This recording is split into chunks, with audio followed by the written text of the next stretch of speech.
A very good morning to all. I hope you all are doing good. So my name is Shriya Pandey and I am your business studies educator. So previously we have already discussed about the standardization and simplification standardization. So we were studying scientific techniques by Taylor.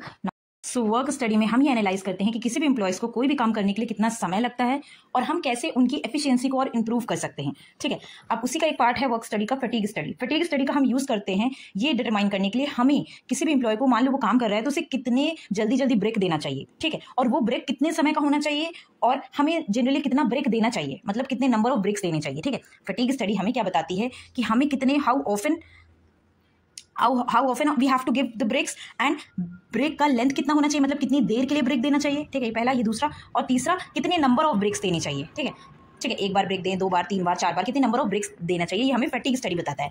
अब fatigue study जरूरी क्यों है? देखो, अब कोई भी worker लगातार तो सुबह से लेकर शाम तक काम नहीं कर सकता ना, क्योंकि अगर वो सुबह से लेकर शाम तक लगातार काम कर रहा है तो उसकी एफिशिएंसी कम हो जाएगी और वो ज्यादा अच्छे से अपना प्रोडक्टिविटी अच्छे से नहीं दे पाएगा। ठीक है, क्योंकि वो टायर्ड हो जाएगा। ठीक है, तो उसकी एफिशिएंसी रिड्यूस हो जाएगी, इसीलिए ब्रेक देना एम्प्लॉइज को जरूरी होता है। जैसे फॉर एग्जाम्पल आप किसी स्कूल में भी काम करते हो तो जनरली स्कूल में 8 पीरियड्स होते हैं। ठीक है, तो आपको सारे पीरियड्स नहीं पढ़ाने होते हैं। लंच ब्रेक तो होता है, जो होता है, उसके अलावा भी आपको जनरली 6 पीरियड ही पढ़ाने होते हैं। सीबीएसई का ये रूल है कि 6 पीरियड जनरली आपको पढ़ाने चाहिए, 2 जो पीरियड होते हैं वो आपके ब्रेक होते हैं।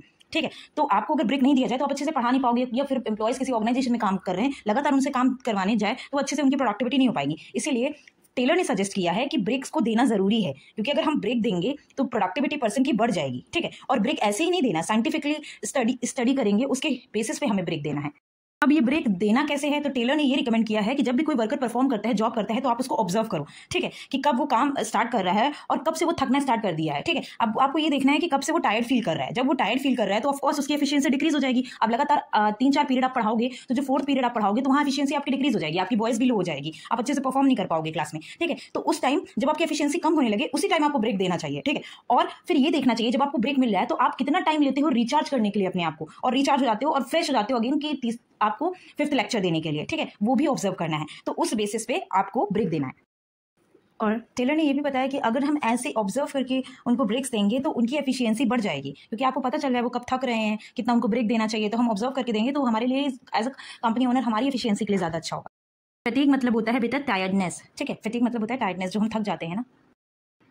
B part is method study. अब मैथड स्टडी से क्या पता चल रहा है? देखो, मैथड स्टडी हमें ये बताती है कि कौन सा किसी भी जॉब को परफॉर्म करने के लिए कौन सा बेस्ट मैथड है। ठीक है, जिससे हमारी जो प्रोडक्शन कॉस्ट है वो मिनिमम हो और जो ऑर्गेनाइजेशन का रिसोर्स हो उनको हम ऐसे यूटिलाइज कर सके कि मैक्सिमम से मैक्सिमम आउटपुट हमें मिल सके। ठीक है, अब ये जो मैथड स्टडी का पर्पस था वो पर्पस था कि हमें कम से कम कॉस्ट लगानी पड़े, और इसमें टेलर ने सजेशन दिया है कि हमें किसी भी पर्सनल एक्सपीरियंस और गेसवर्क के बेसिस पे ऐसे कोई मेथड नहीं चूज कर लेना है। जैसे रूल ऑफ थंब था कि हमें किसी डिफरेंट मेथड्स को सोचना है, डिफरेंट मेथड्स को ट्राई करना है प्रैक्टिकली ऑर्गेनाइजेशन में, और एक ऐसा मेथड चुनना है जिसमें मैक्सिमम आउटपुट जनरेट कर सके हम मिनिमम कॉस्ट पे। ठीक है, तो अब फॉर एग्जाम्पल आपको शू प्रोडक्शन करना है। ठीक है, अब इसमें आपके पास 2 मेथड हैं। ठीक है, प्रोडक्टिविटी को इंक्रीज करने का। ठीक है, ज्यादा तो 2 मेथड कौन सा है? एक लेबर इंटेंसिव है, या तो आप ज्यादा से ज्यादा लेबर हायर कर सको, ठीक है, ताकि वो प्रोडक्शन बढ़ जाए, या तो आप मशीन इंटेंसिव करो, मतलब ज्यादा से ज्यादा मशीन आप ज्यादा से ज्यादा मशीन ले आओ अपनी ऑर्गेनाइजेशन में प्रोडक्शन करने के लिए। अब आपको दोनों मेथड को कंपेयर करना है और एक सेलेक्ट करना है जिसमें कम से कम खर्चा हो बट रिसोर्स। ने मैथड स्टडी का यूज करके एक कॉन्सेप्ट ले आया, वो कॉन्सेप्ट था असेंबली लाइन का concept. Assembly line,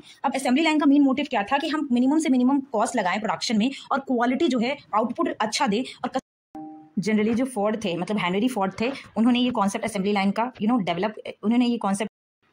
third one is time study. Time study का यूज करके हमें एक स्टैंडर्ड टाइम डिटरमाइन करना है किसी भी जॉब को परफॉर्म करने के लिए। ठीक है, उसके लिए आपको क्या करना पड़ेगा? आपको अपने वर्कर को एक स्टैंडर्ड टास्क देना पड़ेगा, एक टारगेट देना पड़ेगा जिसको उन्हें अचीव करना होता है, और फिर देखना पड़ेगा कि वो कितना एफिशिएंटली काम कर रहे हैं। ना तो उन पे ओवर बर्डन होना चाहिए, ना तो अंडर बर्डन, मतलब ज्यादा काम भी नहीं देना है और कम भी काम नहीं देना है। अब इसको आप कैसे एनालाइज कर सकते हो? तो टेलर ने सजेस्ट किया था कि हम किसी भी गेस वर्क पे नहीं चल सकते या मैनेजर्स के इंट्यूशन पे नहीं चल सकते कि कितना समय लगता है एक टास्क को परफॉर्म करने के लिए। एक टास्क को परफॉर्म के लिए कितना समय लगता है, उसके लिए हमें एक साइंटिफिक मेथड यूज करना पड़ेगा। हमें वर्कर को ऑब्जर्व करना पड़ेगा और देखना पड़ेगा कि एक एवरेज वर्कर कितना समय ले रहा है किसी जॉब को परफॉर्म करने के लिए, और हमें स्टॉप वॉच की मदद से उसका टाइम रिकॉर्ड करना है कि वो जब टास्क कर रहा है तो उसको कितना टाइम लगा, और फिर उसी टास्क को हमें बार बार रिपीट करना है। मतलब हमें बार बार देखना है कि उसी एक चीज को करने में किसी वर्कर को कितना समय लग रहा है। ठीक है, उससे हमें क्या पता चलेगा? उससे हमें एक एवरेज टाइम पता चल जाएगा, एक एवरेज टाइम पता चल जाएगा, एक स्टैंडर्ड टाइम पता चल जाएगा किसी जॉब को परफॉर्म करने के लिए।